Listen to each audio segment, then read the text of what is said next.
శ్మశానం కూర్చున్నట్టున్నావే. హలో రే, అన్నమాట ప్రకారం శ్మశానం దగ్గరికి వచ్చాను రా.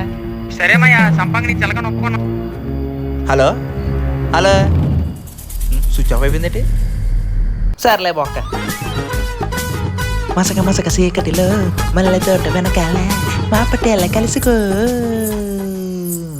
ఏదో తేడాకున్నట్టు అర్జున ఈ డబ్బా అనవసరంగా ఏదో మాటలేని శ్మశానం దాకా వస్తాను. ఎంత బేబీ అయితే అంత ఇంటికి వెళ్ళిపోలే.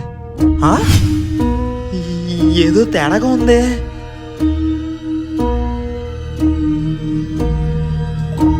ఓడి అమ్మా, ఏం లేదురా బాబు, నా భ్రమే ఉంటుంది.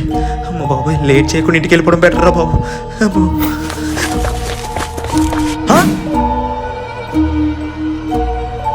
అమ్మ ఇక్కడ ఉండకూడదు, ఏదో తేడా కొట్టిలో ఉంది.